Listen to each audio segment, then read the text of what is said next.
Vēlos jums pastāstīt slavenā 19. gadsimta krievu rakstnieka Ļeva Tolstoja stāstu par kādu kurpnieku Martinu Avdeiču. Tas notika ziemā kādā nelielā Krievijas ciematiņā. Martins Avdeičs kā kurpnieks strādāja namā, kura telpas atradās pagraba stāvā, un uz ielu bija tikai viens maziņš lodziņš, kurā Avdeičs varēja redzēt garām ejošo cilvēku kājas. Bieži viņš, strādādams pie sava darba galda, remontējot kurpes un zābakus, redzēja pa logu paejam garām pazīstams apaus. Tie bija kādi zābaki, ko viņš bija izgatavojis, vai arī kādas kurpes, kuras viņš bija remontējis. Avdeičam darba bija daudz. Strādāja viņš čakli, un cilvēki viņu darbu cienīja viņu par to, ka viņš bija godīgs, vienmēr izpildīja savus solījumus, nekad nesolīja to, ko nevarēja izpildīt, un darbojās rūpīgi un ātri. Avdeičs bija labs cilvēks, un tā būdams jau viens un cienījamā vecumā, viņš sāka domāt par to, kā būt tuvāk Dievam. Dzīve Avdeiču nebija pārāk lutinājusi. Sieva viņam bija nomirusi, arī citi tuvinieki. Viens vienīgs dēls viņam bija palicis, kurš audzis jau nedaudz lielāks, varēja sākt mācīties arī kurpnieku arodā, un Avdeičam jau bija kā atspaids, taču kādā brīdī viņš pēkšņi saslima un nomira. Avdeičs ļoti izmis par to un sāka kurnēt uz Dievu.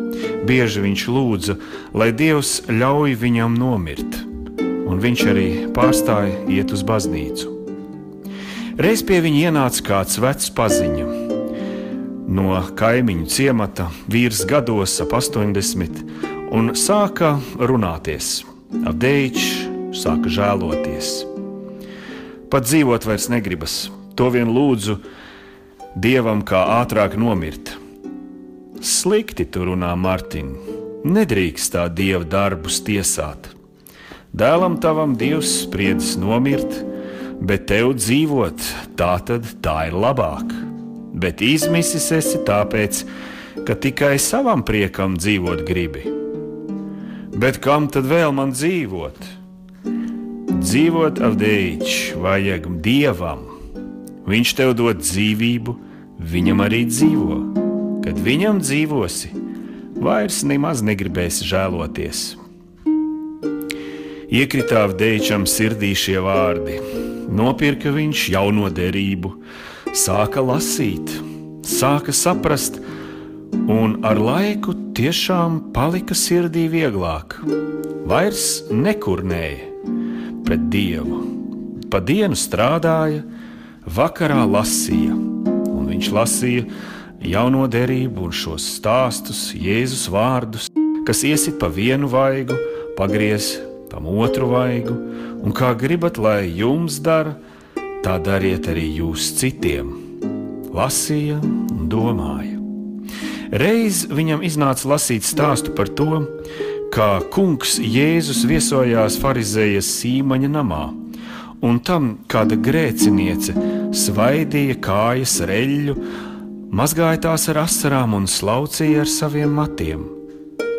Un interesanti, kā kungs, norādot uz šo sievieti saimniekam, teica tādus vārdus.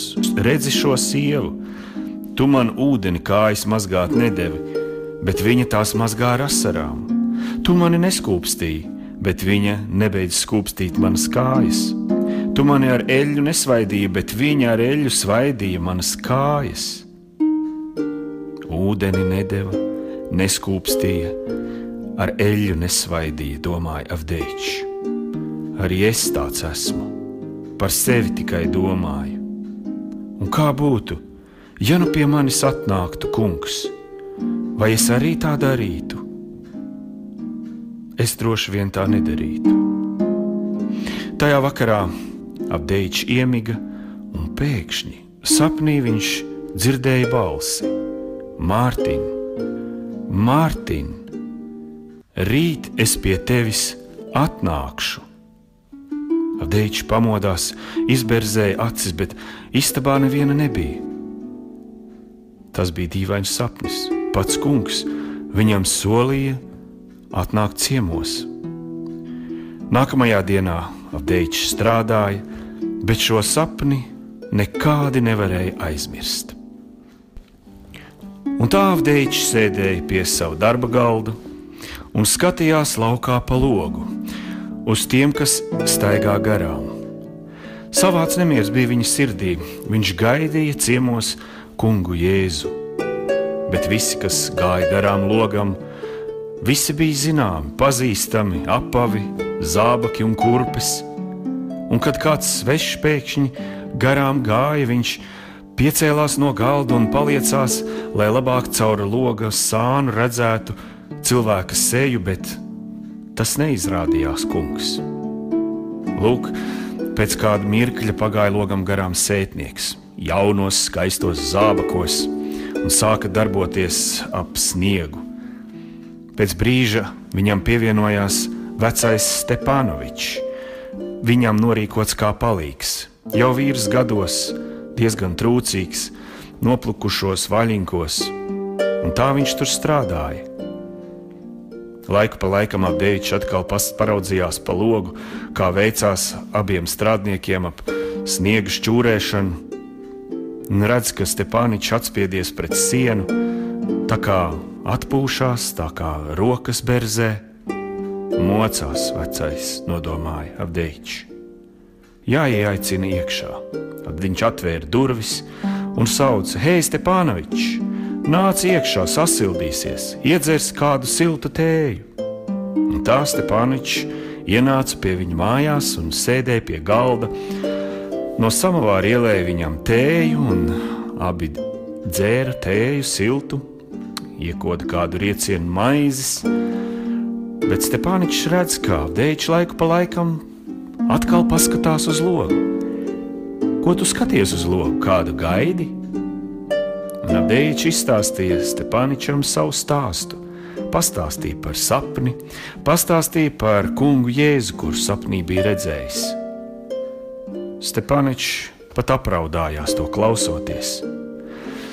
Tad, kad bija tēju izdzēruši, piecēlās un pateicās: Paldies tev, Avdeičs, ka tu mani sasildīji un ar tēju arī padzirdīji un par mūsu kungu tādu stāstu pastāstīji.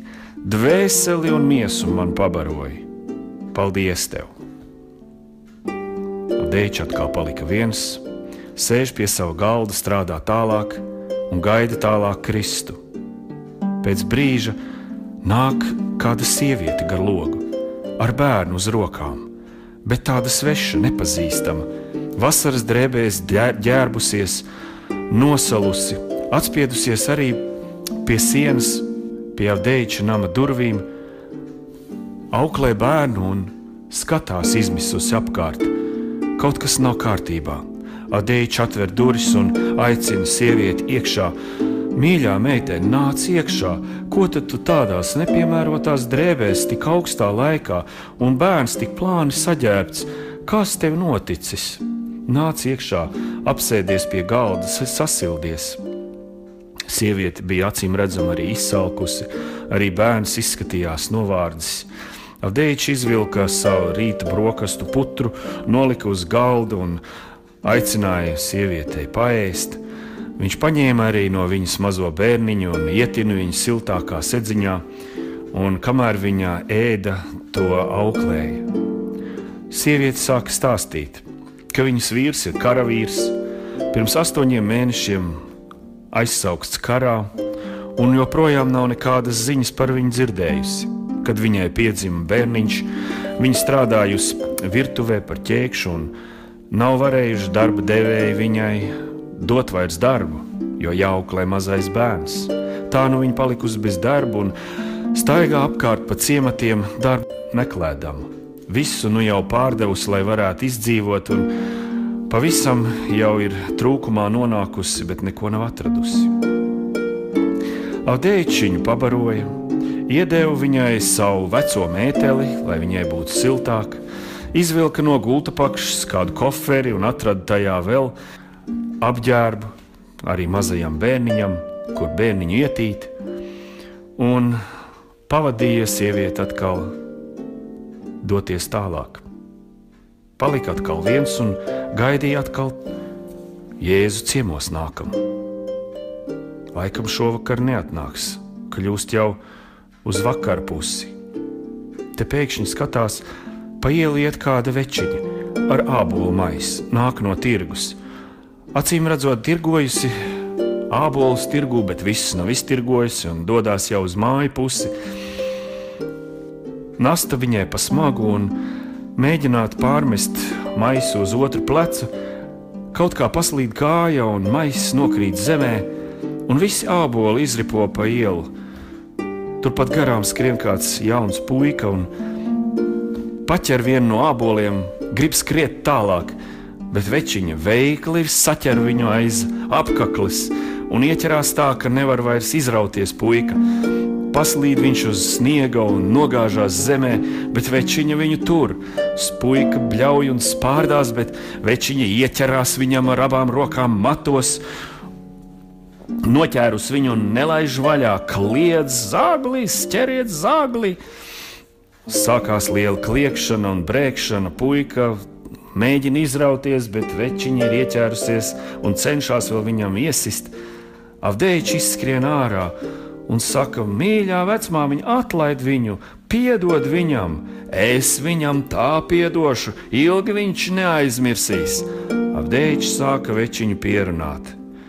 Večiņa sāka klausīties, atlaida puiku, bet Avdeičs puiku pieturēja ar vienu roku, lai viņš neaiziet, un teica viņam: lūdz viņai tagad piedošanu. Puika sāka lūgt piedošanu. Avdeičs viņam atdeva ābolu, večiņai samaksāja. Ai, večiņa teica, tā tu viņus izlutināsi, viņiem tā tu māci, kā izlaisties.